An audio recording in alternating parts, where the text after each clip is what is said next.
Welcome everyone to Grounds for Sculpture and our Artists in Action series. My name is Julio Bedell. I'm the Director of Education and Community Engagement. And I wanted to first, before we get started, just if everyone could take the time to stand, walk around, check the paintings out, because that's what we're going to be getting into. Léni is really about looking closer and from different perspectives. So if you haven't already, please take the time to check out all the works that she's brought and also the table over here. Then when we get started with the talk, this program has been created last year to showcase artists from our Moda Exhibits building in partnership with the Atelier and artists from the region, locally and New Jersey. It's been a successful series, I would say, in that we get to bring people, if you view a museum as a portal, we're bringing people from the outside in, inside out, as being our thematic perspective on sharing information and learning about others. This series has been curated by local artist and curator Anya Mickey, who's going to lead the conversation. And once we settle down, she'll get started and she'll make the call to bring in the conversation. I'm very happy to, I'm very happy to have Léni because we've been working together on some workshops in our teaching approach, which is very similar to the education department's philosophy of open-ended learning. Everyone is creative. That's the number one question we get. I'm not creative. I'm not an artist. We are all creative. We all have our own self-expression to explore. And Léni explores that in a really supportive and balance of technical skills, color, and just storytelling. You know, sharing your own viewpoint of the world. So we've worked in the past on a few workshops, and I'm really happy that she's here to tell you more about her work and her career. Okay, so I am going to ask people to get up and look around, and then we'll get started. Okay. There's two portfolios of drawings that you're welcome to flip through. These are the large format drawings are the most recent series that I'm working on currently. There's also one of the bronzes that are new in the last year and a half. I brought one of them over, and you get up and go up to it. You're welcome to touch it. It's part of the Puddle Architecture series that followed my solo exhibition at Mercer County Community College a year ago. So you're welcome to look closely at that. Typically, that pan would have water in it. It doesn't because I didn't want to mess, as I would have had to clean, empty that out. Yeah, at the end. All right, ladies and gentlemen, whenever you get a chance, please take your seats. We're going to begin. And for those of you that might want to take some photos later on as well and continue to keep examining the pieces we have on display, we'll also be taking, hold on one second. We're going to be taking another break maybe in the middle of this conversation and at the end as well. So you'll have another opportunity to check out the work a little bit more close up. So everybody, thank you so much for joining us. Again, as Julio just mentioned, my name is Anya Mickey. I am the host and the curator for this program, Artists in Action, here at Grounds for Sculpture. We're a little bit warm here. Thank you so much for joining us and coming out tonight. We might have some people coming in and out. Thank you so much to having Léni here. Thank you, Anya. Absolutely. So I'm going to start off. I'm going to read Léni's bio. We're going to get into our conversation. We might take a break in the middle, depending on how we feel, and then we'll be doing some questions towards the end, questions and comments as well.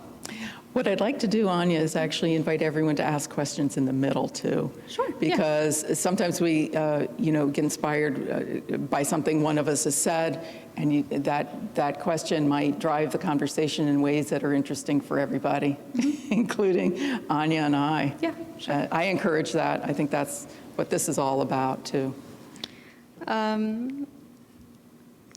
All right, so I'm going to start by reading off a little bit of Léni's bio, which I have edited because it is quite lengthy. She has had many, many accomplishments so far in her career. Léni Paquet-Morante was born in Canada and raised in Maryland. Currently, she lives in Mercerville, New Jersey, and has a studio with the Seward Johnson Atelier on the Grounds for Sculpture campus. She studied liberal arts at Palomar College bronze sculpture processes at the Johnson Atelier and has a BFA in painting from Mason Gross School of Art. Since 1984, the artist has exhibited in New Jersey, Pennsylvania, and New York. Paquet-Morante's most recent solo exhibitions were at Johnson & Johnson corporate headquarters in 2019 and Princeton University in 2017. She has been awarded a strong collection of awards for her work so far, and she's also had several residencies, one of which was in France, which we will be getting to a little bit later in our conversation. But I'd like to start off by sharing some of my own thoughts and musings from, having so many conversations with Léni and discussing her work. There's something about Léni's work that is very, very special to who she is as a creative. Her work is indicative of getting to explore, of getting to wander and getting, so close to something that it becomes blurry. There's something for me personally when viewing her works that are very reminiscent of childhood, having a sense of space and time to just be inquisitive and to be interested in the things that are around you. Her work also has this very tactile, sort of investigative notion to it, and it's also quite quiet and pensive, though. And I think that this is really an interesting statement, an interesting reminder that from my perspective you're making in your work as a reminder to us of what we once were led by, right? In most of human history, we have been led and we have been guided by nature. We've looked down and we have moved and been instructed by the space around us, by the natural environment. And until recently, what we are being led by, we're still looking down, but we're looking at phones and we're looking at laptops. We're being led by something much larger, something that's not as immediate, not as in front of us. And I think that your work is a really interesting set of statements in it that says, you should be looking down at the things that we used to lead us. You should be experiencing and you should be taking information, taking guidance from the natural world, and you should investigate. You should be inspired by the very, very tiny, minute details, and you should hold a space for yourself and for the natural environment to be investigative and to be excited and interested in the little things that we kind of walk over and we brush over now. The other day, when I work, I often listen to podcasts while I'm working, depending on the task that I'm doing, and I was listening to a podcast while looking at my phone and my laptop, and the podcast was about moss. It was about just like a general discussion and explanation of mosses, not because we're talking today, it was actually just a happenstance that I was listening to a podcast about moss. And in the middle of the podcast about moss, while I am on my computer and my phone and I'm listening to this and I'm doing 5 other things at the same time, there was a commercial, and the commercial was just for the forest. That was it. It was just a commercial just for the forest, and it was discussing how you should go into the forest and be in the forest. And I had to kind of step back and just say, like, what an interesting space we are in the world, where I am surrounded by technology currently. I am listening to technology, and I'm being invited to go into the woods by an ad. And I think it's just a really interesting, like, looking at your work, discussing your work with you, thinking about your work, and then experiencing that kind of interesting cyclical little bubble there, how important this reminder is and how important some of the themes that we're going to talk about today, which we're going to get into. But I wanted to lead with that idea, that the things that we're going to discuss and hopefully the things that you're going to learn and find out within Léni's pieces are something that we should definitely take away, we should take back into our lives after this. So I want to start with my first question for you, so I can stop talking and you can start talking, which is, I want you to begin by just describing yourself as an artist. Who are you?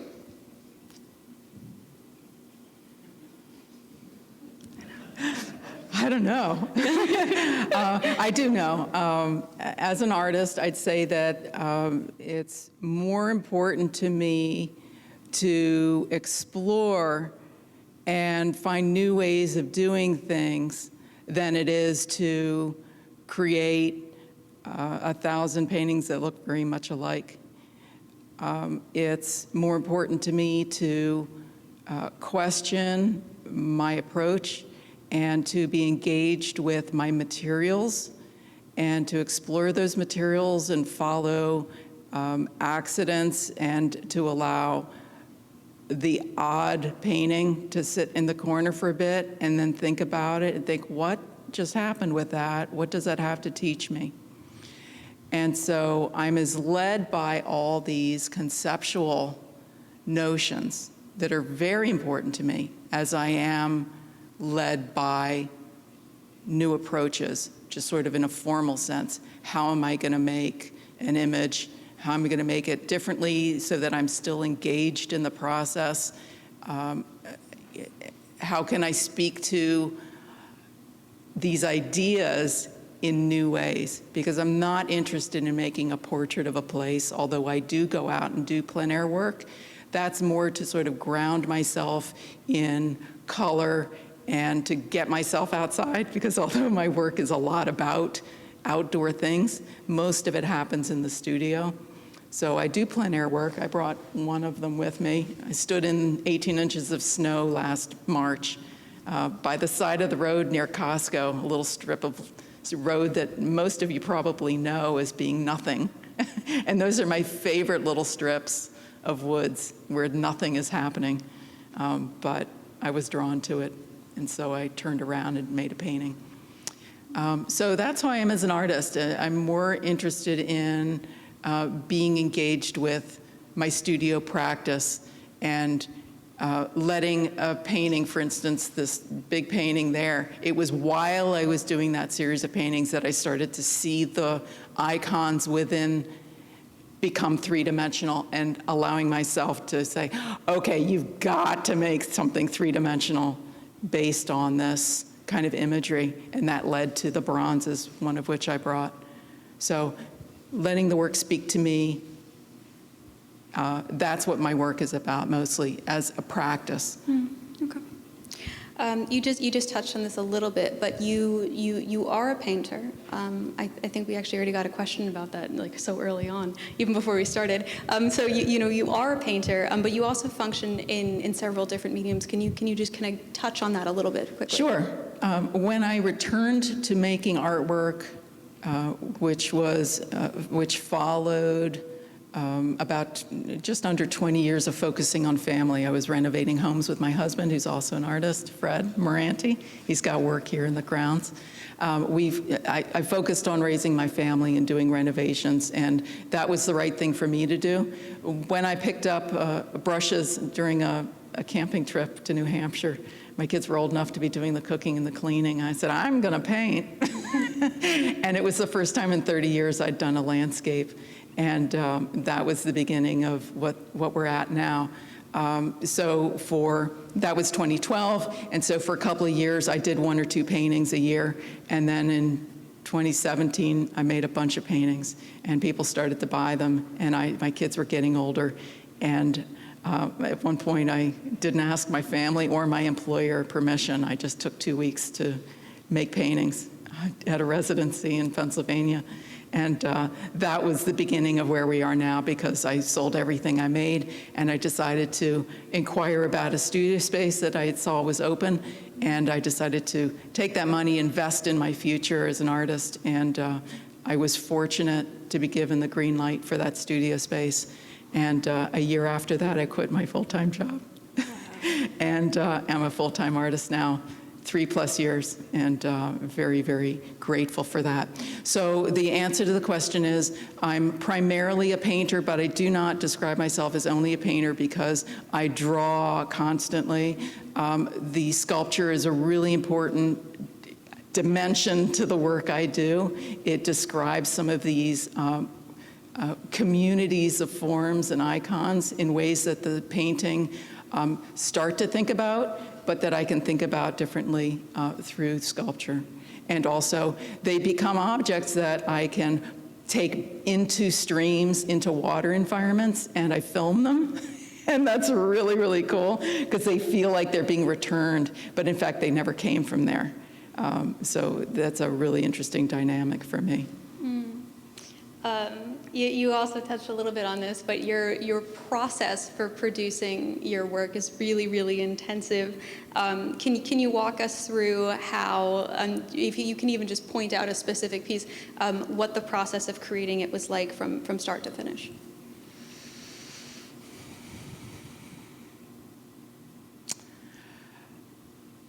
Some of these paintings, let's say the big one over there and the one to the right, I did studies on paper first.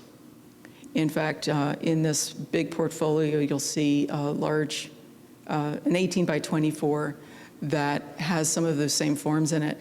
And it was a way for me, first of all, to be working with ink, which was new about a year and a half ago, and to sort of compose the painting without, sort of to warm up, really, just to warm up, to get my body moving, because it's all, for me, it's not in the wrist, it's in the hips and the back and, in the spine. I'm putting these on the floor and I'm throwing ink down and I'm moving all around it, and then it's up on the easel, and then it's back on the floor, and then it's up on the easel again, and it's sort of an athletic event. They happen fairly quickly. Some paintings just in the course of a day. Some, I revisit them. I look at them for hours and revisit them, and then bring them around a corner from being a problem to being resolved. And so these are these more abstract paintings that speak to shallow water systems are completely invented. I don't take a photo. There was a time when I was referencing photos, but now I rely on and I trust my intuitive memory. I think we all know what a leaf is. We all know what a branch looks like. And anybody can draw something that looks somewhat like a branch. We'll all understand it's a branch. To me, it's not important that it be a portrait of a branch. That's not important. What's important is sort of this poetry of illusion that's enough. And so, these are all invented. And so because they're invented, they can be a little bit of a mess before they're not, okay. Yeah. And just like tossing a salad, and then editing out and then adding back in. You mentioned that you often traverse a variety of landscapes in order to get to the places. You said that you were in lots of snow when you were painting this piece in particular, outside of Costco. Is that the common methodology for producing your work? I was lucky enough in 2019 to have a friend in Canada just above Maine who invited me. She hosted me, and for a week I made paintings along the coastlines of Canada over the Passamaquoddy Bay and the Bay of Fundy. And that was the most intensive plein air work I'd ever done. And most of those paintings have since sold.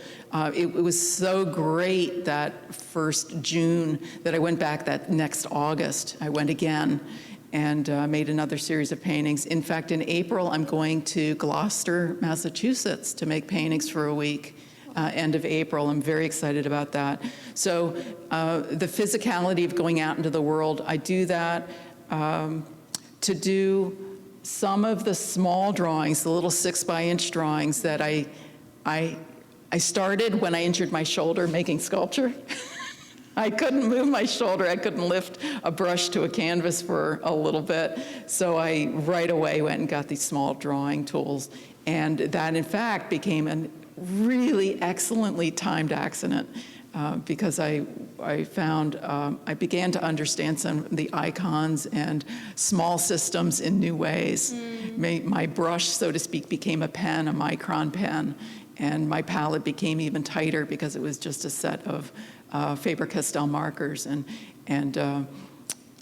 So I'll go sit by the creek and, pump out 10 drawings where I'm drawing the current, but it's not that it has to look like a photographic interpretation of a current. It's more just a response to, the water's moving this way, and so it becomes an abstraction of that and becomes an icon that I can refer to later in my paintings. And especially if I see those forms happening over and over again, oh, this is a little language set. This is a piece of a language set that I need to pay attention to, sort of a word or an idea that I can bring over, whether it's a painting or a sculpture or a larger drawing. These drawings that I'm making are completely invented.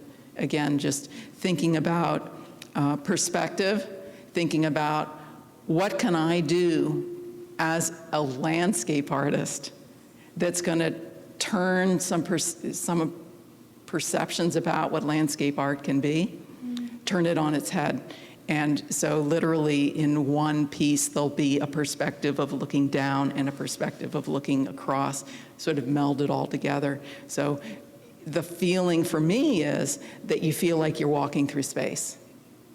Your eye is led through and around the way that we actually experience space, which isn't that we stare this way, right? We stare over here, we look around here, we're experiencing this because we're remembering it as we look over here, right? So it's about pulling all of it together into the one image. So these larger drawings are completely invented. They're thinking about those things that draw our attention, and that then we walk away from, again, our eyes walk away from, maybe return to, maybe walk away. It's all this sort of cycling in and out of the way we see things, right? So the Puddle Architecture series that I exhibited, I forgot to include it in the bio for you, but I had a solo exhibition during COVID at Mercer County Community College. Hardly anyone saw it, but it was still a really beautiful show. Beautifully curated by Alice Thompson, and I was very honored.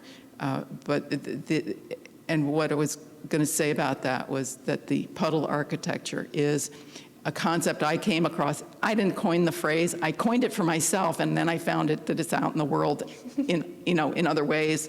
But I coined it for myself, and that was to say that we think of puddles as being ephemeral, as being transient, not as being structures. But I see them as being structures, right? For that hot moment that is all held together by water. And I see potholes as being puddles. I see storm drains as being water environments. In fact, I've started a new series based on storm drains, where I'm including sort of an architectural element, which I've never done before. It's in the wings. I'm kind of playing with that. One of my paintings, one of the early ones. So when I did that painting, in fact, it was the oddball in the studio. What? Comments on Instagram were, what? What does this have to do with anything? And I said, it has to do with everything. There's what, you go down the road and you're seeing puddles everywhere, especially where the asphalt is not congruous with the storm drain. So now you've got this puddle around it and detritus building up.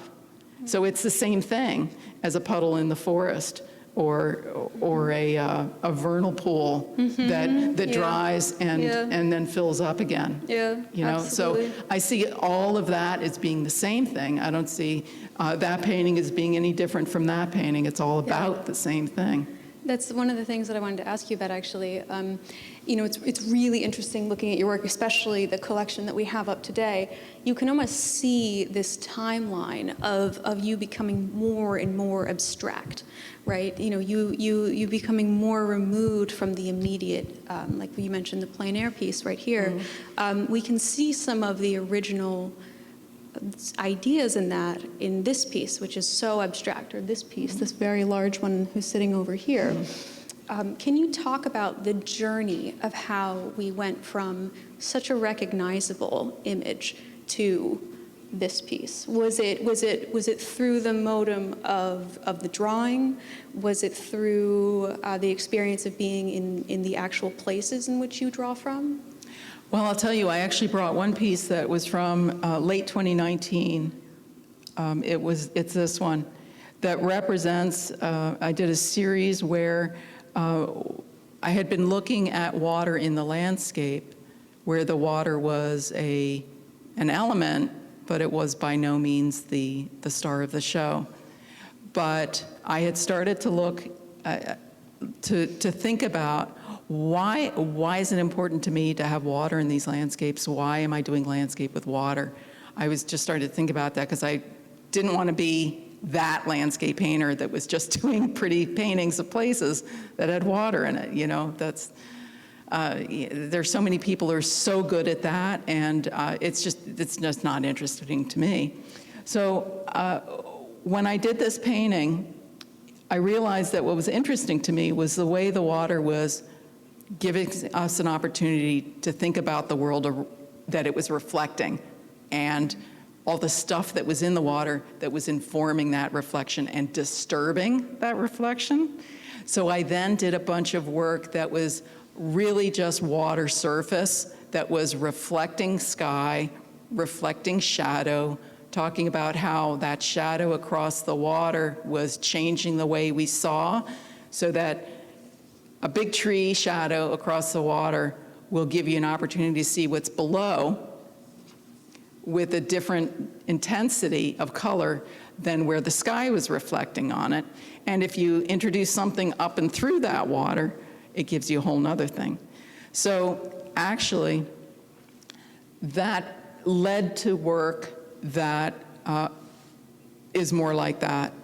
But the truth is, I do all of it at the same time.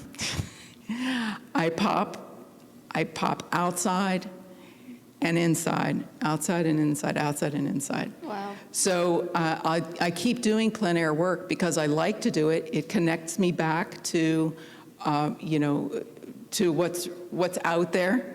And it's not that it's a portrait of that place. I take liberties, I'm still inventing as I go, but I'm speaking to a moment in time rather than a portrait of place, okay? Yeah. And so I think of it sort of like a cross-training. If I want to think of myself as somebody who can sprint, right, and rely on my intuition, and rely on trusting my feet to move, to land where they're supposed to land without having to think, put your 1 foot here, 1 foot there. I'm going to trust my arms and my hands and my knowledge to guide the painting rather than to think about what do I do next, So I go out into the world and I do my laps. Right? I do my laps like a swimmer does or a runner. And then I do my sprints. And my drawings are sprints. These paintings are, just about everything else is a sprint where I'm not thinking about place this foot here, place that foot. I'm not being so regimented about my approach. I mean, my plein air work isn't regimented either, but it's more academically, maybe, approached. I want to ask a very big question next. So what is it about the natural world, about nature, that is so captured you? I think it's the chaos. That's a really good answer. That's a really good answer. These are chaotic. They're flipped perspectives. I like to give somebody the idea that they know what they're looking at, and then make them say, well, wait a minute, maybe that isn't, that's not what I thought it was. Like in, again, this big painting, we have the big tree trunk forms at the top, and those are referred to in this painting here as well. That one was planned out so that I'm giving you a horizon line, right? Like we come to expect in landscape, a horizon line. That's going to ground us. It's going to tell us, okay, sky happens here, everything else happens there. But in fact, these are meant to represent the shadows from the trees that are at the periphery, right? So up isn't up, it's actually backwards, right? So the idea was to give people a moment where they think they recognize where it's going to go, and then it goes somewhere different. Yeah. Right? Mm-hmm. So I like to do that because the third thing I am as an artist is somebody who likes to think about metaphor Yeah. Ideas about isolation and safety. Those are ideas that go back in my work back to the early 90s, when my work was very abstract, very sort of conceptual, and that's it. But even those were landscape-based. I did not know it at the time. Hindsight is brilliant. You know, and I can see a lot of the concepts that inform my work now, especially when I write about it or have to talk about it. It's the borders around things. So if I'm drawing a pothole, it's about talking about that little reflected blue sky that's around it, or silvery thing that happens as a pothole is sort of reflecting a wider world. And yet it's very, very fragile, especially at potholes, because a puddle, you don't really see the perimeter as finely as you do at potholes that are filled with water, right? Yeah. So metaphorically, I like to think about a place that one can go mentally that's their own, that's safe, that's meditative. And, you know, you were talking about early life and being attached to the ground and engaged and all that. Not for nothing, when I was young and my grandmother was raising me and my sisters, we were outside all summer long, 4 months of the year, barefoot and stubbing toes and, you know, and picking choke cherries and eating sweetgrass and, you know, and picking up turtles that had been run over and, you know, that kind of thing. And very investigative. You know, and when I was raising my kids, we were the family in the neighborhood that was odd, because I had my kids playing in the mud, you know, in the yard. We didn't have grass. I made what I called the otter slide. You know, we just had mud, and I had my kids playing in the mud, and a lot of the parents said, "Ooh, you know, I wouldn't ever do that." I said, "Why the heck not?" Yeah. You know. So I was raised under a canopy of trees, and my fondest memories were, you know, running around without a leash, so to speak, and being investigative. And my first adventures with building things were taking my grandfather's hammer and finding, amidst all the lumber that he had been pulling out of old barns, I was taking apart locks. And, you know, good work for a child, and hammering stuff. Seeing what it does. So I'm tactile, and I think that's one of the things that's most brilliant about having started to make sculpture again. Because I first came to the Johnson Atelier in 1984 to make sculpture. At that point, I was 21. I was already a frustrated painter. The paintings I felt were something that interested me were the ones that my peers and my teachers were saying, "What the heck is that?" You know, and I look back at them and I said, I was already doing this, and they didn't know what to do with that. So having come to the atelier to do sculpture, I look at those pieces and understand them as landscape art as well. Yeah. It's just they were three-dimensional. So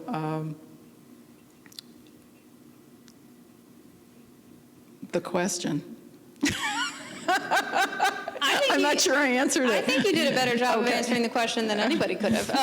Not just because we're talking about you, but yeah. My next question for you will be a little bit easier to answer. Well, first, let's backtrack, because I would love to ramble.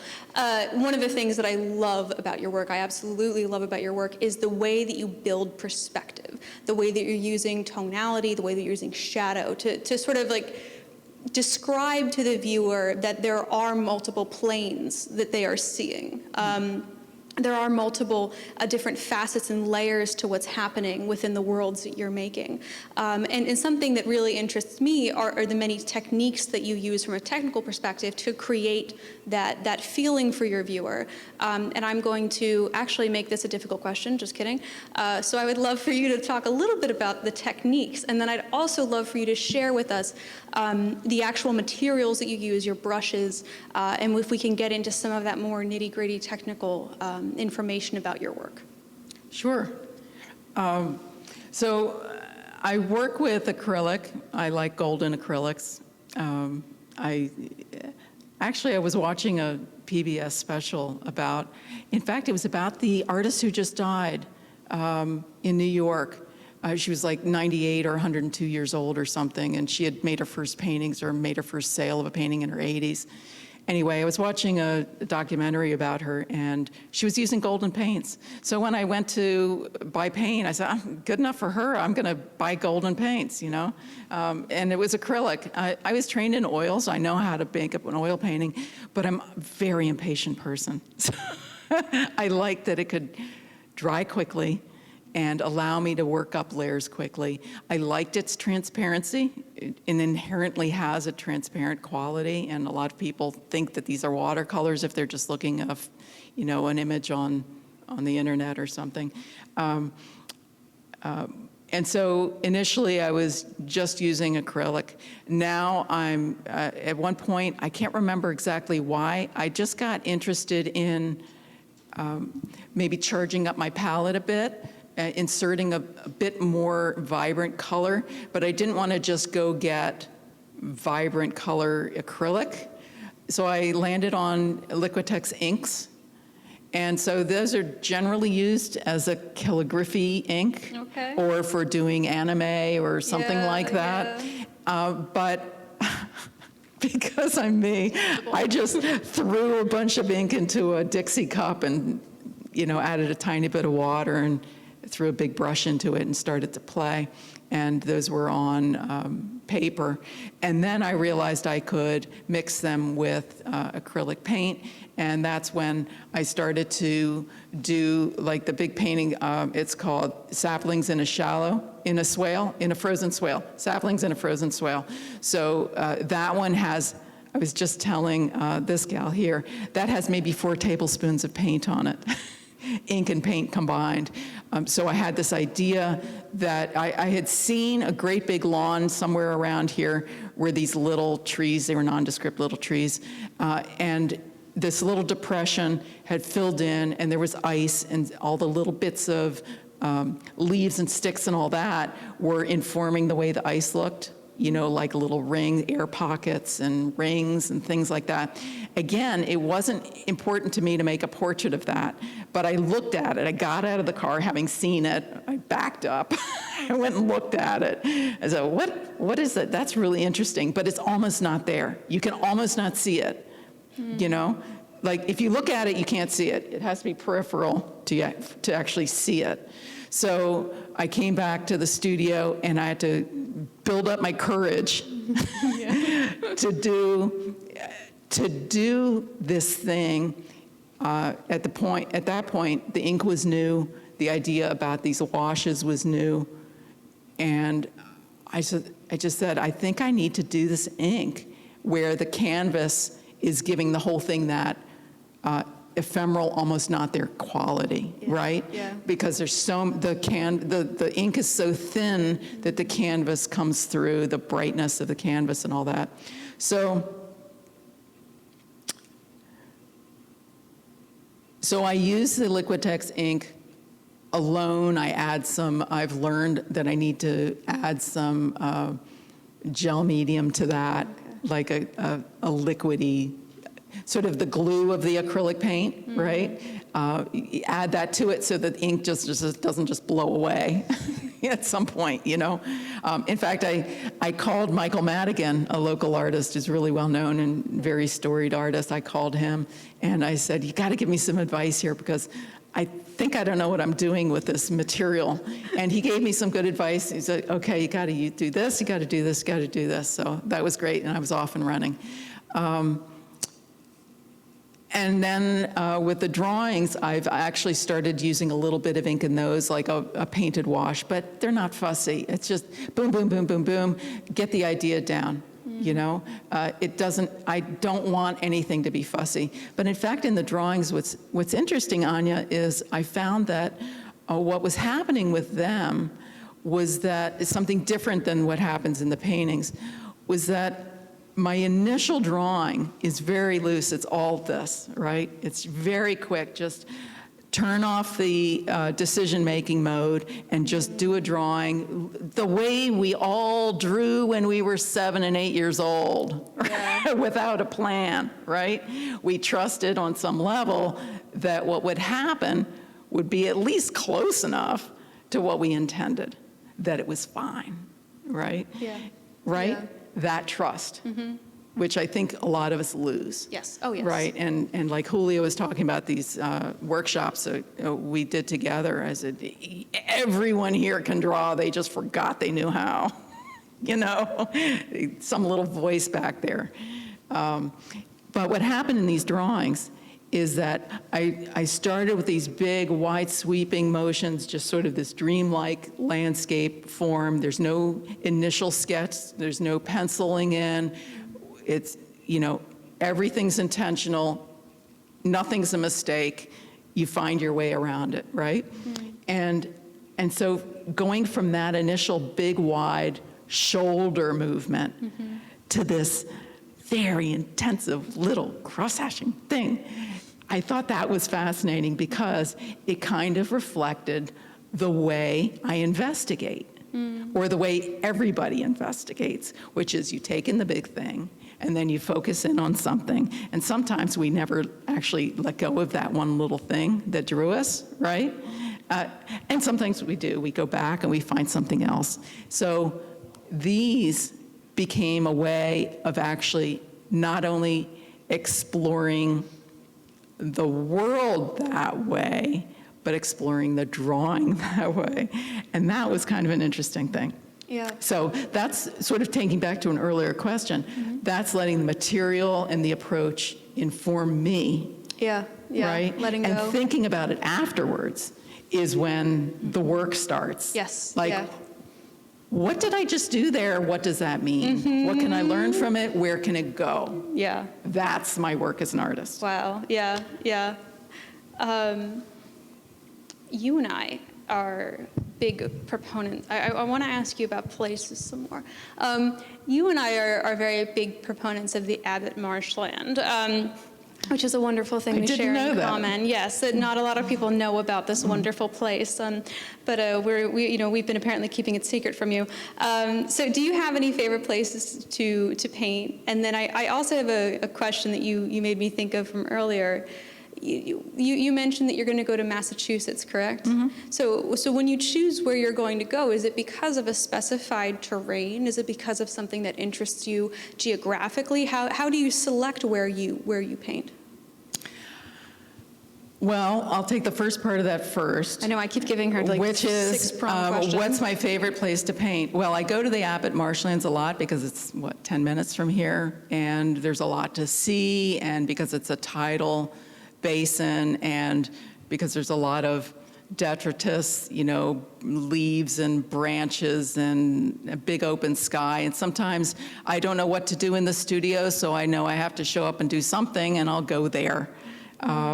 And I'll do a little painting. And I went up to Pennington, Baldwin's Creek, last fall, and I'd never been there before, and I hiked in with my trolley of materials about a mile or so. It occurred to me I hadn't told anyone where I was going, but so I go to open water if I'm, I just need to reconnect, and generally those paintings will be speaking about something about the water that I might refer to later in more abstract work.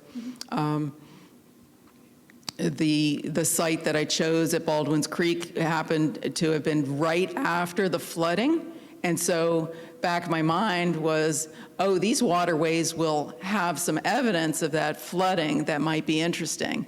And in fact, I found a big old branch sticking out of the water, and it had like some bark or something hanging on it above. You know, it showed me where the water had been, and now it was down there. So it just became a little narrative, right? Speaking about change. And that's how the plein air work can tie in. There's also, over by Willard Brothers, there's a little tiny vernal pool that's nothing. It's right at their driveway. And I go to that an awful lot. I go past it a lot, but it's a wonderful, it's, you know, it's as big, well, maybe 4 times as big as this stage. It's a very small area, Yeah. but it'll ice up.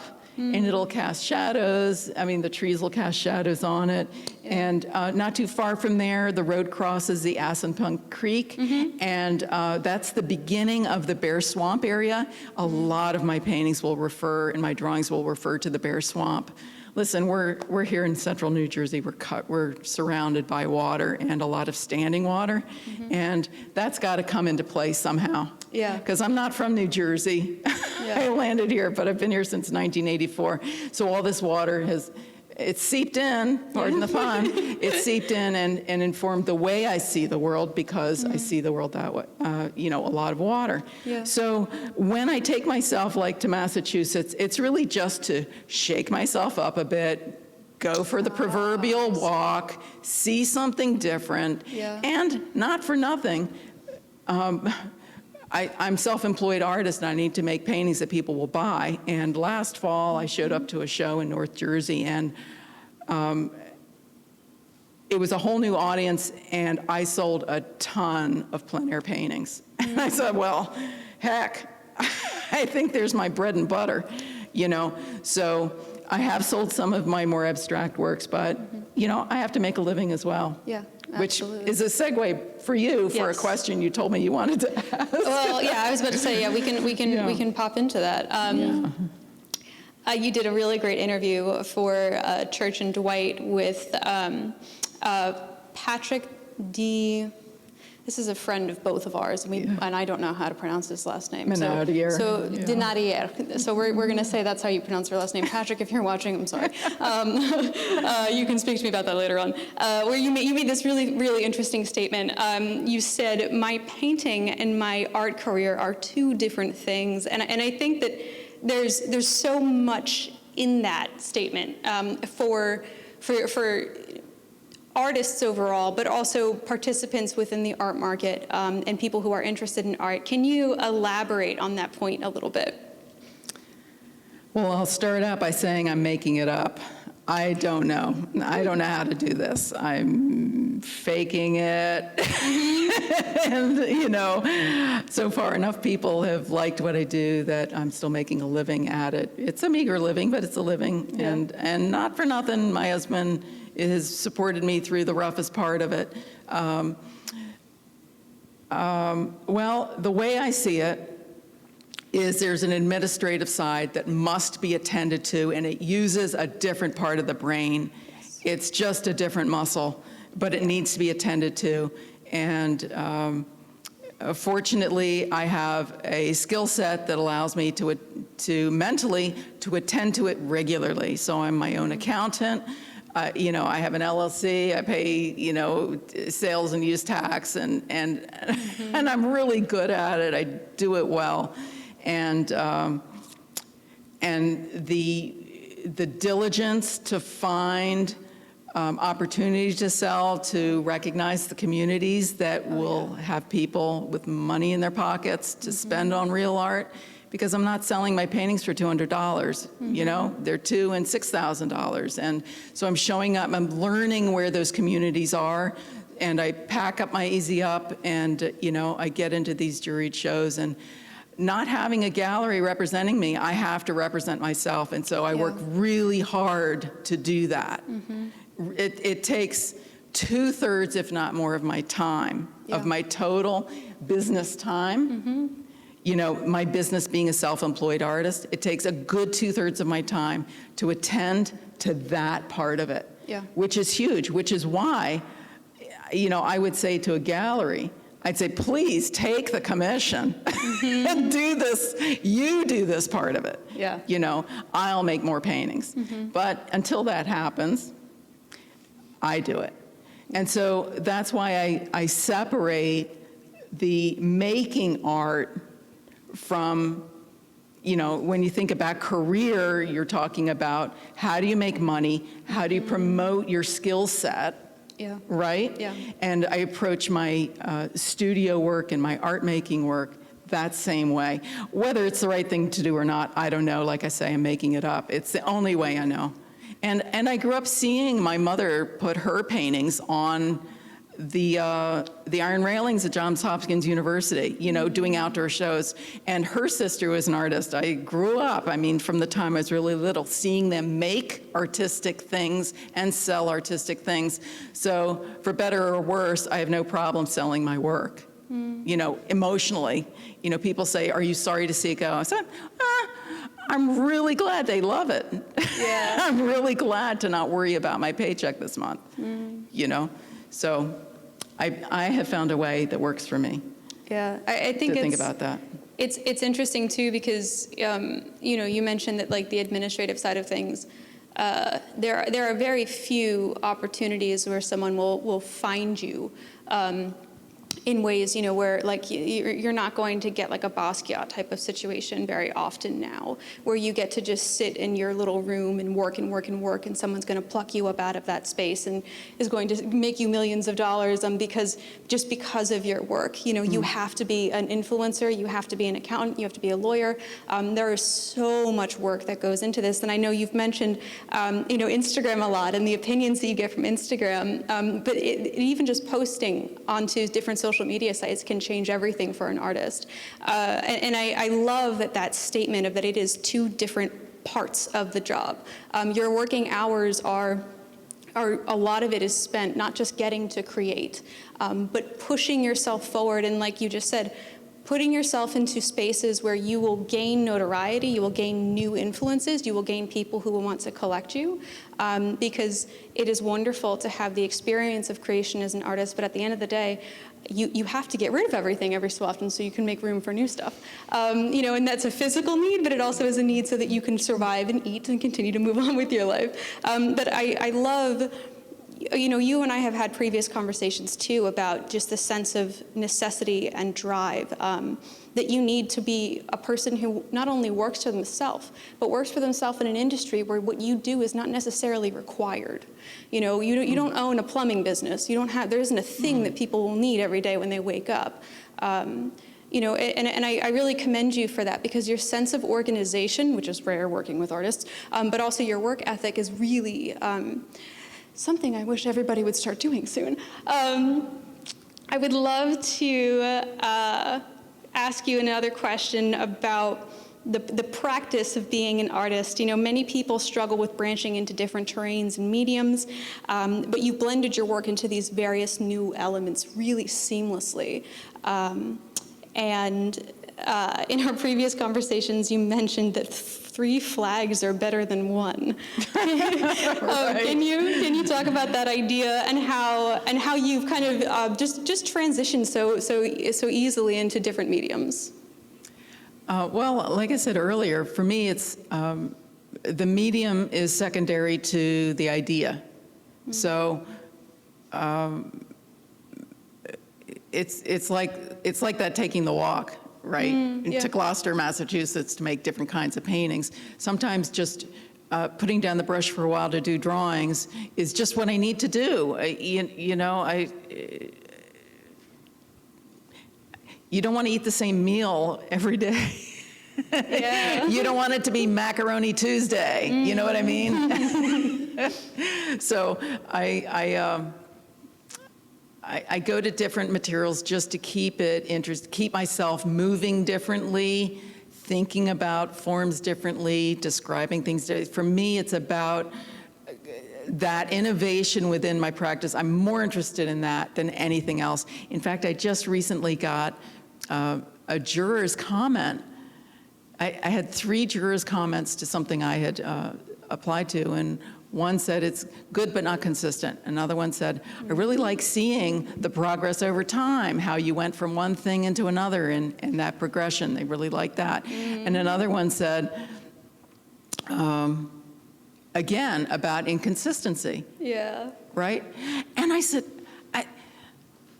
well, obviously this was not the venue for me. Yeah. You know? So the innovation is the most important thing. Now, the 3 flags thing, I did remember the question this time. So the 3 flags thing for me is just about, you know, I use a lot of metaphors, I apologize. You go into a bakery, if all they offer are chocolate cupcakes, you might lose an awful lot of customers, you know? And I have to, because I'm self-employed, I have to think, how am I going to attend to building an audience? And so, in fact, when I started to do those 6-inch drawings, I realized I had an opportunity to give my audience an opportunity to collect my work at a very different price point. And lo and behold, I had people under 30 years old coming to buy not just 1 or 2, but 3 drawings at a time. And this was a significant thing for them. Yeah. I rarely sell to people under 50 years old, very rarely.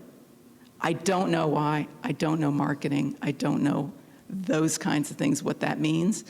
But I was able to attend to my audience and my fan base because I noticed, like through Instagram, that I have a very large number of young artists following me. Yeah. And that's really something. Yeah. And I know that when I go to these outdoor art festivals, I do an awful lot of mentoring. You know, I get young artists coming up to me who are so unsure of themselves, who are struggling with making a leap of faith in themselves. And so I just mentor them, you know, I say, you can do it, don't let go. It's been there all along, it'll still be there later, but you can tie the 2 together by keeping on. And the other set is women my age, maybe a little younger. I'm pressing 60 now.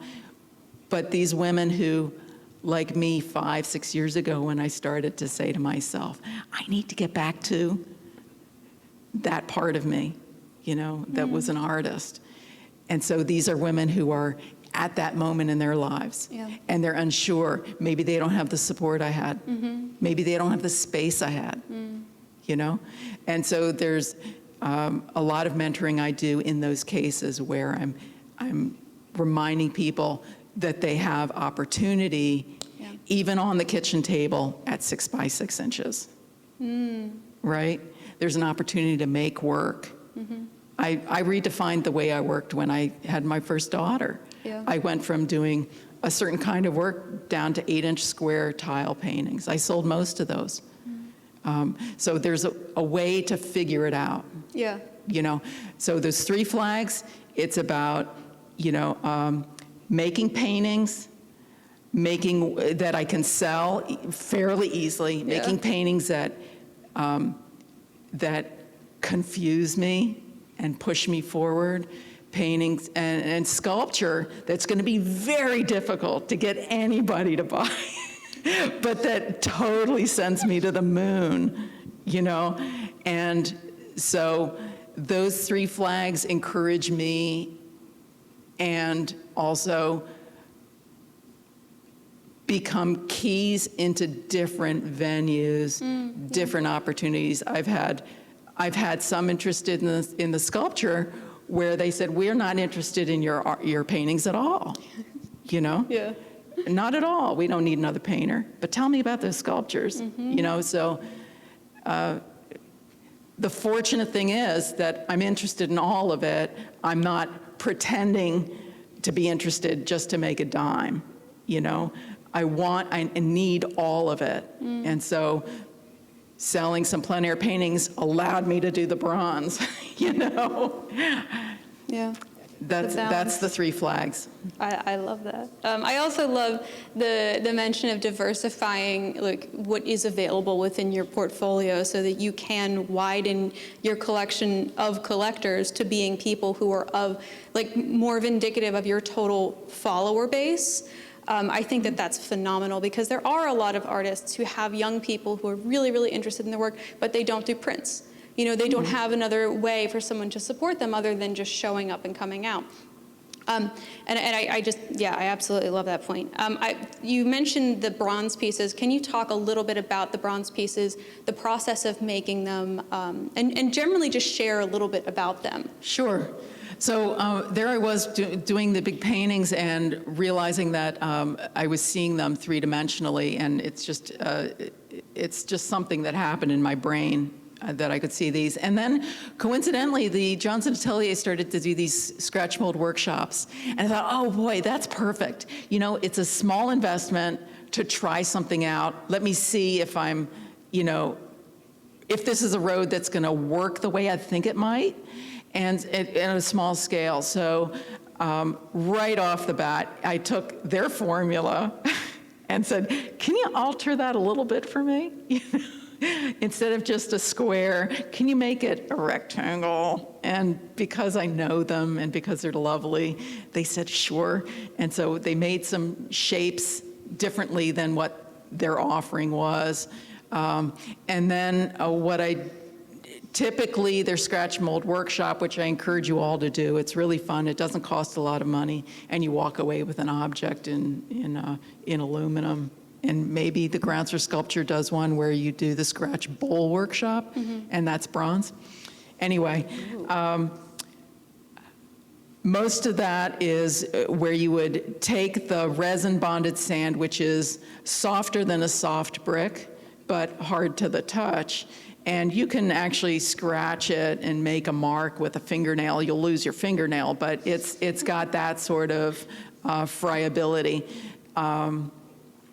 And instead of just working the 1/8 inch surface, I grabbed nails and screwdrivers and grinding tools, and I dug down 2 inches deep.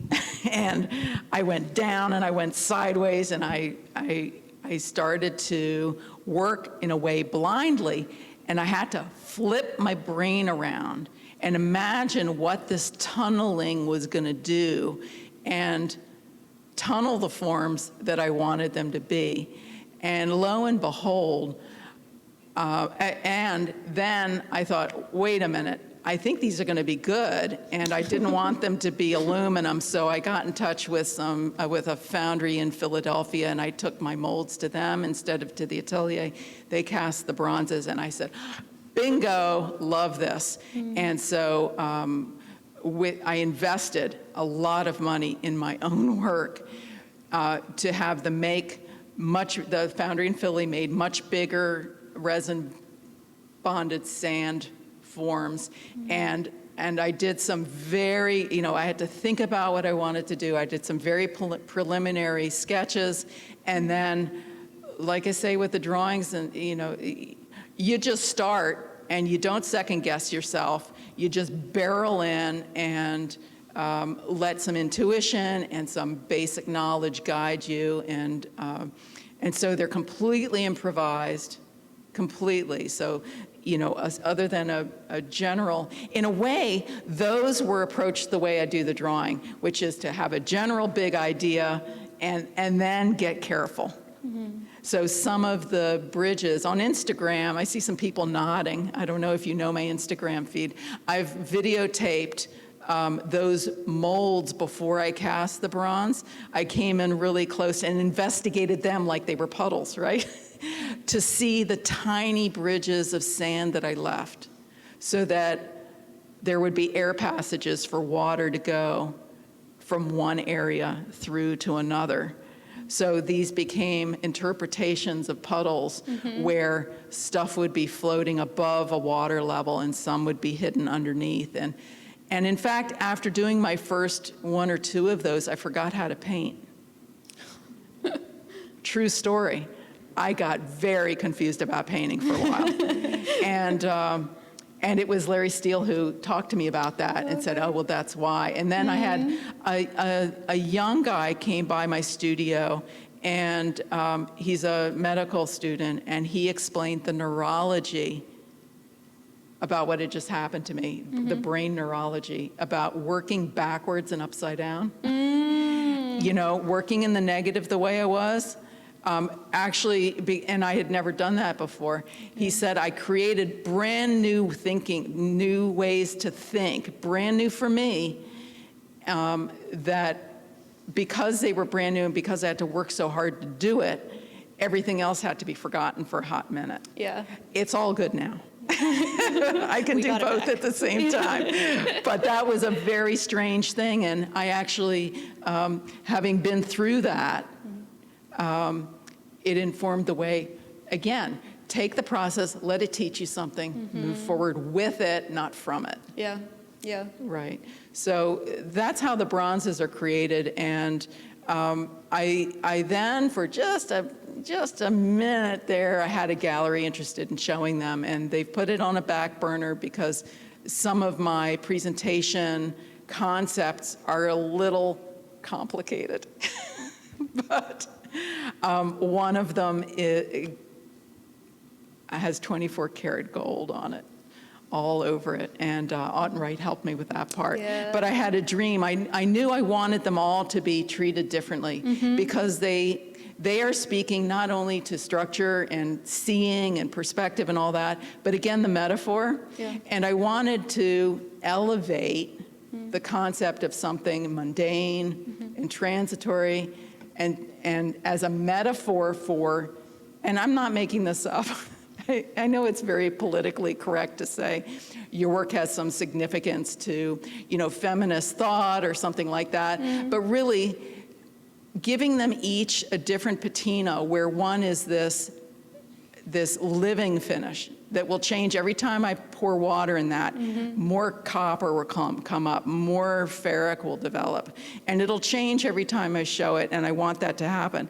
So what does it mean when I take one that was created the same way, but give it a 24 karat gold finish? Well, I dreamt that finish. I wanted the eye, for one, I wanted the eye to slip. You know, the way water slips, you know, the way your eye can sometimes hit water and then not be able to anchor. Yeah. But also it occurred to me that in being so careful about the finish on each of these different bronzes, that I was really speaking about presentation as well. And so I mean presentation in a metaphorical sense for individuals. Yeah. Like, why does it matter that this mundane subject now has gold leaf on it? Why is that now more precious? It's still mud, folks. You know, it's still talking about mud. And so I thought there's probably a pretty interesting conversation to be had about presentation. Yeah. Individual, you know, I'm a hot mess stylistically. You know, this is as dressed up as I get. Does it matter if I had shown up, you know, differently dressed? It does, you know, I know it does. But I thought it was an interesting thing to bring that concept to my sculpture. Yeah, yeah. You know, and so each one is going to be, as a grouping, each one has a different finish. And yet it's all still about this very mundane, very basic stuff. Yeah. And I think that's interesting. So again, letting playfulness and inventiveness inform it is still really important. Those, the pieces that Léni is discussing too, I have had the privilege of seeing them before they had been finished. So I had seen them in their pre-cast state, and then after her and Autumn had worked on them, and they have their coatings and their finishings on them, and they are spectacular. They're very exciting to see, and they're very exciting to move around, and you can touch them and kind of interact with them. And I would highly recommend. I know that you also take them into space and you put them in spaces and see how they interact with the environment. I'm so excited to see what you do with those in the future and where they will exist, and I would highly recommend everybody to go find them on the internet and possibly in the world somewhere, wherever they will live. I'd like to ask you about COVID. I know that we have had many conversations about the way that the reaction that you have and the way that it changed, your perspective as an artist and your practice. Can you tell us briefly a little bit about your reaction to the pandemic?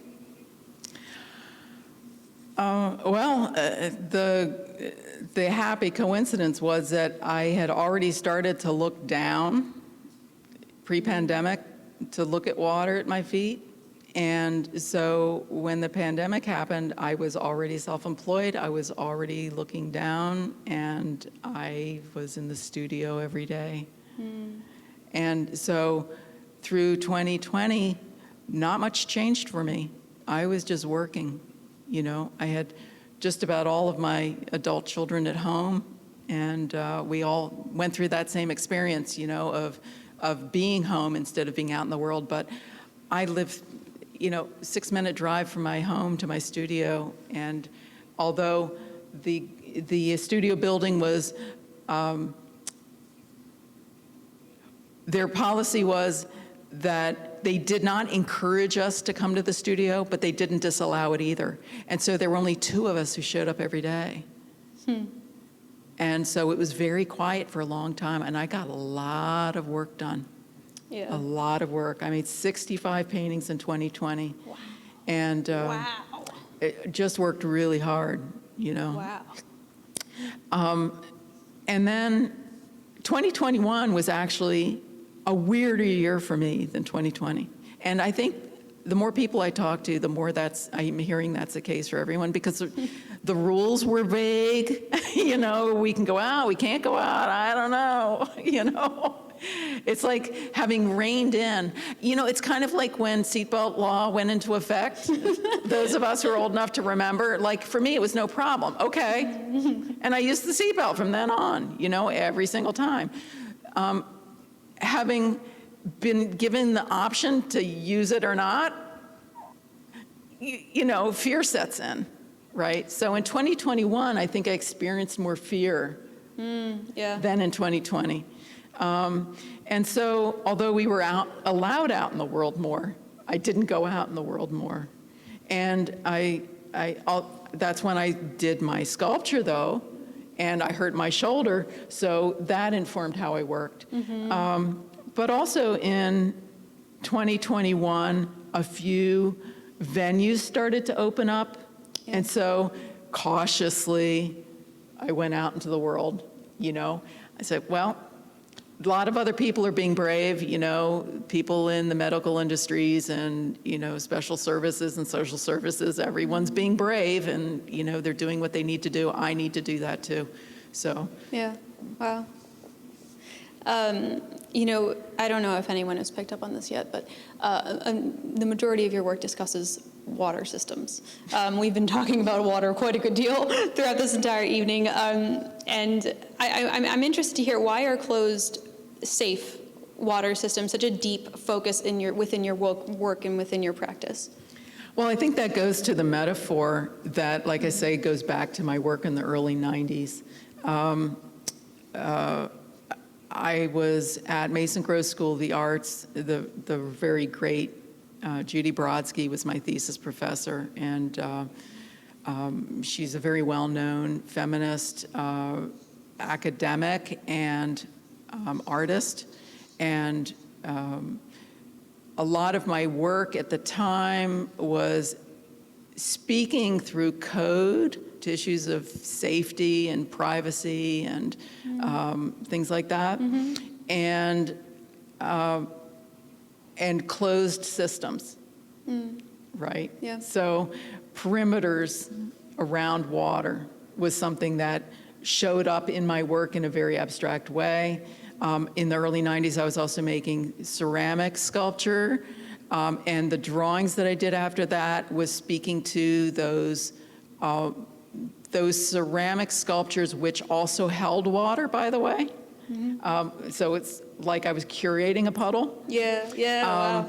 That those drawings that I did that were 8 by 8 and very conceptual, those were sort of aerial views of installed sculptures in the landscape. So again, landscape started to creep back in, and mark making with drawings that were barely there. It was graphite and a white oil stick, and I was using pins and razor blades to make marks through the paint. Very difficult to see. Most of them sold here and there. But it's a whole nother conversation for a very different crowd to speak to why that's important to me. But I think it's a pretty universal thing for women anyway, and increasingly all kinds of people across the board to feel unsafe and want a kind of safe zone. So I find the metaphor in vernal pools and in puddles and in tidal basins for, ebb and flow, and for this sort of finding of perimeter that we can feel comfort in. Yeah. Right? Beautiful. But because it's also ephemeral, it can change. Knowing how to work within that is the work of life, right? Yeah, absolutely. Right. Beautiful. I'd like to, could you speak a little bit about the kind of an obvious connection between environmentalism and the works that you create? Well, that's a good question, Anya, thank you. That's become more evident to me through my audience as people whose work and interests have adjacency. So, for instance, I was showing work at the Johnson & Johnson headquarters in New Brunswick in 2017, and some people came through, and this one woman who was an architect was saying, "Oh my God, I've got to get you in front of a group of architects who deal with infrastructure, because their interest is right there where yours is. They're just talking about it and dealing with it and working with it in very different ways for different reasons. But they're interested in standing water at the side of the road. They're interested in why retaining pools exist and how they hold water. I'm looking at it for a completely different reason, but the adjacency exists. And so, for instance, when I started to do the storm drain series, which is right now 3 paintings and a ton of drawings because it's a developing idea, I got a lot of interest in that, saying, would you like to speak about, why you're doing these? Because we have an interest in wastewater. Right? I'm really not interested in wastewater. That's not that it's not interesting. It's just I'm interested in seeing things and being drawn to things and respecting that I'm drawn to them, right? So as I was taking walks through my neighborhood, one day I just simply looked over to storm drain and I said, and that was it. That was the beginning of the series, because I trusted my curiosity. Right? And I took it from there. Other people, the scientists, the builders, the architects of our world, are using them as a way to control or direct or fix a problem. Yeah. Right? Yeah. So those adjacencies are really interesting to me, but I'm not an environmentalist. Yeah. I don't add commentary that is sort of a convenient constructed dialogue to get a grant. I don't do that. I'm not going to say, I'm doing this work because I'm interested in, the health of our rivers. I'm a painter. I'm not a scientist. And I like, kudos to those artists who have the brain space to be the political activist along with being a painter. Truly, kudos to them. I'm just not that person. Yeah. And I'm okay with that. Yeah. But invite me to your conference. You know? I'm cool with that. I'll take a lanyard or two. Yeah, right. Yeah. Right. So one of my final questions for you, we've already kind of talked about like your sense of drive and ambition, but can you briefly just share with us, you have this sense of ambition within the context of starting your career now, restarting your career later in life compared to, like our Basquiat friend who we mentioned earlier, who was like plucked out of a room, or the college student fresh out of grad school artist. I think that saying that I have a career is maybe arguable, because there's a lot of people with much, much, much bigger careers, right? I'm a very, very tiny little guppy in this big art world, right? A tiny guppy. I mean, maybe people in Hamilton know about me because I've been in the paper a bunch of times, but I do not aspire to be a Manhattan artist. I really don't. Not my mindset, not in my heart. It's not something, I don't want to be that stressed. Yeah. I just want to make a living, pay my bills. Really, that's all I want to do, to afford my work, to find it. I don't want to die owning all my own artwork. And I did not coin that phrase. I first heard it back when Jimmy Calavita died in 1987. He was a local ceramic sculptor, and it was Mel Leipzig who said that. And I was sitting in at Artworks, before Artworks was Artworks. I was sitting around a group of people, and it was, to honor Jimmy's passing as a local art figure. And when Mel Leipzig said that, my eyes flew wide open. That was a really seminal moment for me. I mean, it took many years for me to then have an art career, but it was a really important thing. So I don't want to die owning all my own artwork. That said, my kids know if they see a painting or a drawing that they feel like they want to grow old with, all they have to do is go, and it's theirs, right? Because I know we all have seen things that we wished we had grabbed hold of, and whether it's a relationship or a painting, So there's that. But I might want a bigger studio at some point. Okay. I want to work bigger. Right now, I'm working as big as I can. I would really love to get a public art project. In fact, I was talking to a landscape architect friend of mine who does know a lot about shore reconstruction. And so we're banging around some ideas about working together on what that could be, so that she can inform me and I can bring in the art, right? I don't have to be the environmentalist or the landscape architect or the person who knows all about the shoreline degradation to then make art about it, So that said, I did read a pretty big paper she'd written.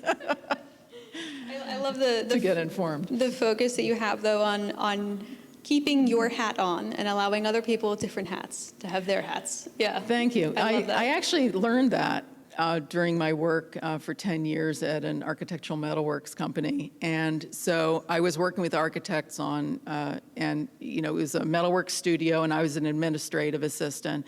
And so one thing I learned through that job was, it doesn't matter if you can do the job.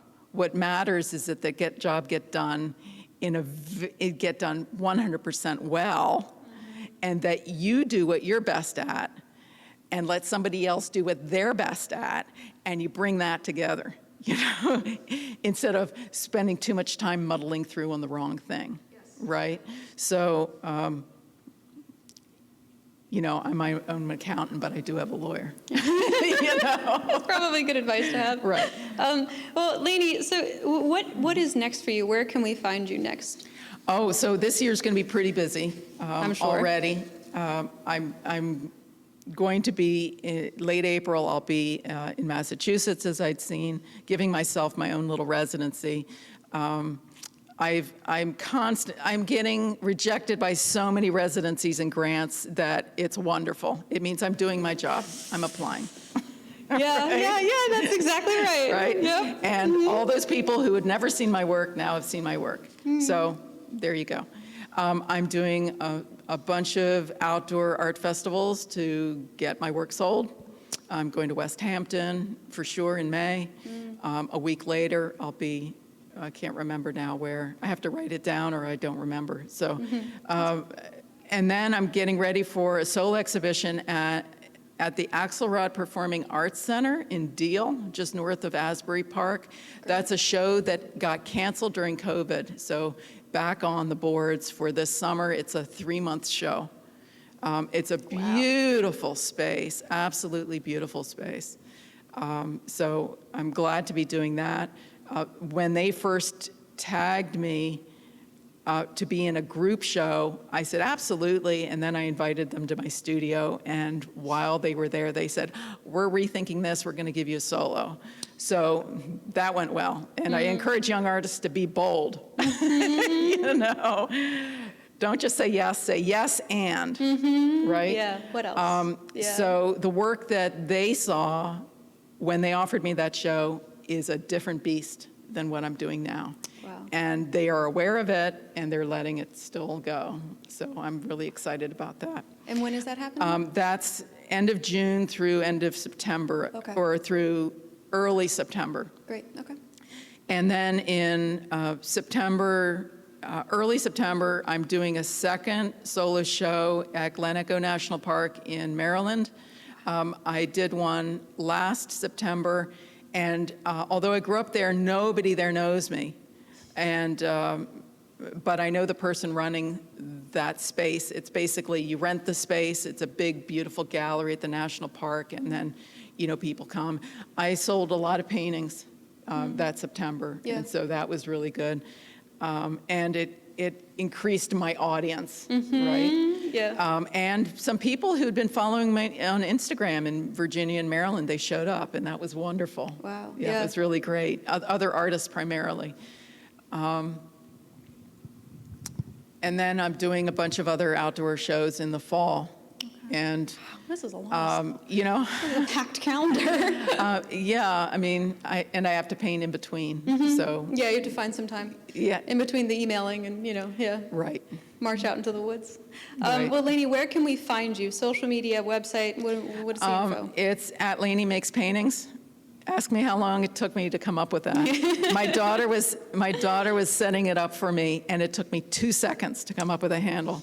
And It's a tricky art. that's fine. It works for me. You can find my website, which is LéniPaquet.com. I didn't want to have to make anyone figure out Paquet. So there's that, and that website's being redesigned and currently. And where else can you find? I'm here. You know, you can email me or contact me through my website. You can come visit me in my studio at any time. If I'm in town, you can come visit me.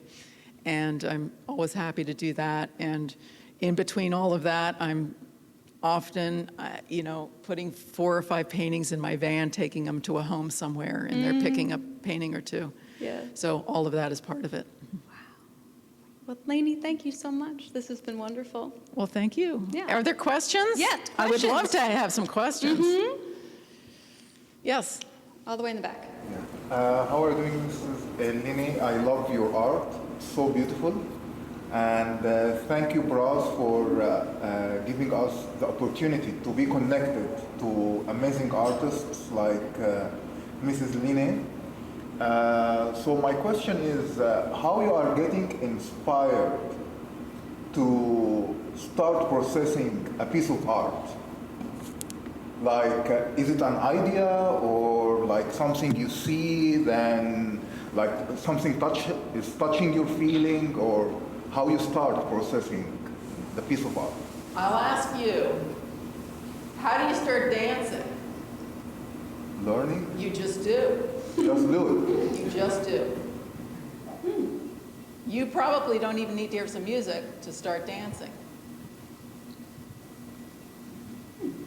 So sometimes I go out in the world and that world becomes my music, right? And sometimes I'm in total silence and I just have to trust that something will happen.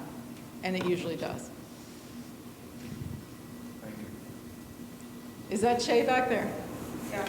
Congratulations. Congratulations, Shay, absolutely. She just got a grant from the New Jersey State Council on the Arts. And I wanted to say, by the way, not for nothing, thank you to the Grounds for Sculpture and the Johnson Atelier for being such a big part of my life. It's been 38 years that have been part of this community. And that's a big thing. That's a big thing. Absolutely. Wow. Chi, what's your question? I love your work too. I'm a big fan. And I wanted to buy a piece before you went big, but I'm like, oh, right now I have to like save up my pennies. Wait a minute, you just got a big grant. That's okay, Jay, you can come talk to me anytime. But anyway, so when I saw the work at the gallery at Mercer County, was it? Yeah, it was beautiful. I mean, the space that you said was awesome. And you had just finished the puddle, the big puddle, I believe. And you said you were going to do sculpture now. And I said, oh, I can't wait to see that, right? But what I was hoping to see too, and I don't know, maybe you've done it and you haven't put it out there yet, but actually incorporating the 3D sculptural image within the puddle. In the Puddle series. Yeah, I know you did but on the actual... I have no inclination to do that whatsoever. The sculptures are, in a way, a painting too. It's the same line work. It's the same sort of palette. It's the same forms. It's still a constructed, invented thing that somehow feels real. Some people have gone to the bronzes and thought that I was taking plaster out to the woods or something. And I said, no. I mean, if you look at the leaf, you know it's a leaf, but you also know, if you think about it, that no leaf actually looks like that, right? So I hear what you're saying about bringing a three-dimensional experience to the canvas. That doesn't interest me at all. For me, it's about painting and it's about sculpture, and I like what's happening, and I really am interested to see where it'll go. But like I said earlier, I invested a lot of my money into making those sculptures, especially bronze sculptures, an expensive thing to do. And so I have to put that on the back burner for a little bit. No, that answers my question. Yeah. Because I am kind of like that too. I kind of put things in, I guess, boxes sometimes. And sometimes I would like it to merge. Right? But I'm not ready for that yet, or I don't feel comfortable, or I prefer it the way it is. That's how the intention is, But Che is saying that that in her own practice, she likes to think about maybe being able to merge two different practices. And I know a lot of artists do that. I feel like I am merging my practices. But I don't feel like, I felt like I had to extricate, from the big painting. The three-dimensional images were happening in my head, and I needed to extricate them from the painting and let them be their own thing. Good. Yeah. Yeah. Who knows what it'll be next? Yeah, you never know. Right. Because you grow, and probably maybe later on you may say, hey, I want to see this work, and then you do it. But right now I can see where you want to extract and make, what you have in your mind.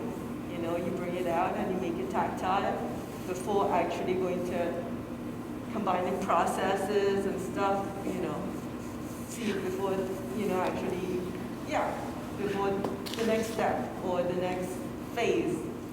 Right, the next step in the next phase, that speaks to your friend's question, where's the inspiration? Well, that's it, really, is what's next. And it could be my downfall for my career, that I don't have this like continuity that's obvious, you know? For me, it's obvious. They're all the same thing. For me, they're all the same thing. They're just speaking about it differently, you know? Like a stick of butter in the fridge, is that the same thing as the stick of butter melted? Yeah, it's just defined a little differently, but it's still the same thing, you know? So I like the change. I like the excitement in the practice to be changing and evolving. And it occurred to me that I'm making up for a lot of time. And this, like, maybe if this last 3 years was slowed down, I wouldn't be found at fault for having a lack of congruency, you know? Maybe they say, oh, well, she's developing well over time. Yeah. Well, in 3 years' time, you're like, I've packed in a lot of work in 3 years. I'm working really hard and pressing myself really hard. I'm not interested in being comfortable, you know? And so maybe if you were, I don't know. I can't predict what's going to happen, not even in my own work. Well, I think that, you know, historically, when you submit a proposal, everybody in this room knows that a juror who has to respond to 70 proposals provides the utmost concise and immediate and well-written feedback to every single person who applies. And that if everybody focused on all of those comments, no one would have a career.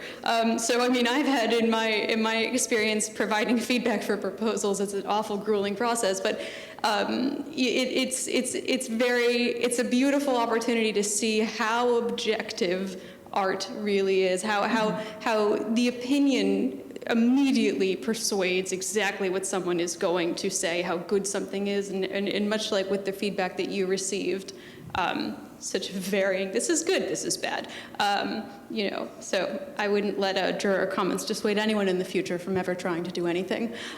Do we have any more questions from the audience, perhaps? Could you speak about the piece behind you? The Yeah, piece we didn't behind get me. Sure, that's called Forest Waterfall, and I did that one soon after this. It was January 2020, and I needed some inspiration, and so I went for a walk at Veterans Park, and there was just enough water from a rainfall in the leaves in a low spot that I could walk through it, and I wouldn't get, my feet didn't get saturated, but there was just enough water to be reflecting the sky and getting some shadows and reflections from the trees, right? And so I'm not only interested in that sort of visual inspiration, I'm also in all of the work, and we didn't talk about this really, I balance that with this interest in how am I going to make a mark? What is my internal calligraphy? Whether I'm doing a drawing or a painting or a sculpture, what is that line work going to be? You know, it's got to somehow speak to me as sort of the physicality, the way I move, and all of that. So this became the biggest painting I had done to date. And so it is. Do you want to know what it is, or do you see it? Now that you know, it's the ground. It's the ground, right? So there's a big old tree reflecting to the left, that sort of orangey quality, and then other trees reflecting. It was literally just a stand of big trees and pine trees reflecting in the water, and I wanted to be able to draw within the painting and make the drawing of the painting as important as the inspiration for it. So that's called Forest Waterfall. Is that right? No, that one's Forest Waterfall. I can't remember now the title. They're all, the titles, by the way, are typically like recipes. Yeah. Leaf, twig, current. I'm going to ask, how important to you is the title? Like, and how important is that in the art world and when you go out to market yourself? How important is that? So I'm being asked how important is a title and in marketing my work. Well, my work that is more abstract like this is the work that has titles like that. And I don't know. For me, I know how important it is. It's not, which is why it's like a recipe. So it could be that on some level, I just want to give somebody a way to recognize. So it's like a little code, a decoder, right? If I can give them something that's abstract and say, okay, find the spoon, find the current, find the twig, you know, then they'll find it. And they'll go, oh, I would have never seen that, you know? I love the fact that you don't say, well, what do you see? Oh, yeah. That's one of the most annoying things to me. When you say to an artist, well, tell me about that. And you say, well, what do you see? It's like, I want to know what you were thinking about when you theater. What was your inspiration? You know? Right, well, I'm a straight shooter, so. She was just saying, and we're repeating the questions for purposes of taping. She was saying that she appreciates that my titles are not, I'm using my words, not yours. I'm sorry. It's not saying to you, you know, what do you see? Right, that I'm not just saying, well, what do you see? Well, I actually have never had somebody say that about my work, maybe because I'm willing to talk about it and I'll tell them right away. Yeah. And disallow the questions. But no, I think I think that speaks to maybe the idea about it being a little bit like a visual poetry. So if I'm just giving you 3 words and letting you know these were my seeds of inspiration, and then going from there. And, you know, so that it's more about the drawing than it is about the concept. Delicate balance is there. Yeah, oh, absolutely. I think we had one more question right over here. So, as a younger artist, we were talking about how you started out on one scale, and then when you had the years started exploring different kinds of art, and you were smaller, and that appealed to a different demographic, you were able to offer art at different price points. Can you offer advice or give the pros to somebody who wants to work in the opposite direction, who starts small and aspires to go big? Start. The question was about giving advice about an artist who wants to go from working at a small scale into a large scale. Well, if you're asking permission from the world, you might not ever get it. So just start. You know, you have to be brave, you have to invest in yourself, and it doesn't hurt to have a supportive group. You know, and honestly, I didn't start making paintings this big. When I first got my studio, I was working small paintings, and you know, selling one small painting bought me materials for a bigger one, you know, scaling up and you know, figuring it out. But if you're asking for permission, you're starting wrong. Just do it. I think there's a really interesting topic, too, that Léni speaks on quite a good deal.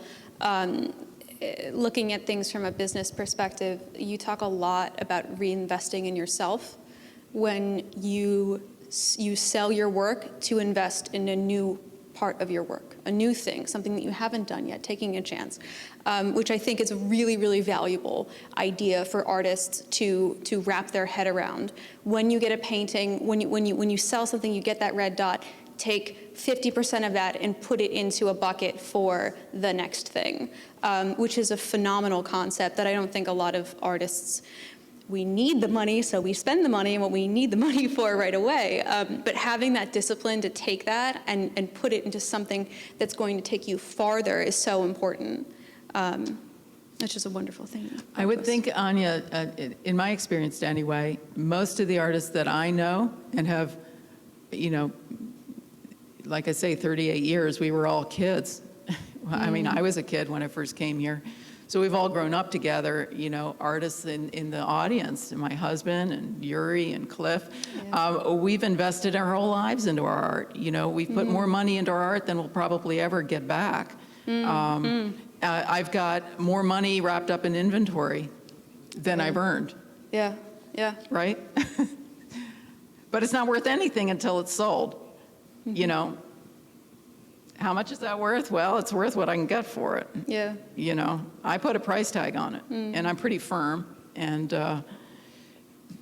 but it's not worth anything until that moment that it's sold. Yeah, yeah. Right. So the idea about investing, it's like it's not for the faint of heart. The artists that I've grown up with, we're dedicated to spending money on our dreams, and it's, you know, we're, you know, a lot of people have hobbies in other ways, and I'm not saying this is a hobby. I'm talking about the way we spend money, right? Yeah. Artists put their money into their art. Yeah. They don't put it into going to the movies and buying expensive cars, you know, and that kind of thing, or you know, fancy clothes, whatever. We are just investing in making new work because we're driven to it. You know, and we're eternally hopeful and optimistic, eternally, and that's how we get. And those who can't sustain that, you know, just don't. Yeah, yeah. No, I think it's a really important point that, you know, not only is there the business side, but there's also the work that you actually have to put in. And then in addition to that, there are the sacrifices that a person has to make in order to make something like this kind of lifestyle work, which is not always just, you know, driving along and then pulling over and suddenly being inspired. You know, there's so much more that goes into it, which I think that would be a phenomenal set of conversations to have in and of themselves. But do we have any other questions from the audience, perhaps? No? All right. Well, you guys are more than welcome to ask Léni a question on your own. Thank you all so much for coming and attending tonight. The next Artist in Action session will be on Saturday, April 30th, featuring the phenomenal works of New Jersey-based artist Marion Wilson.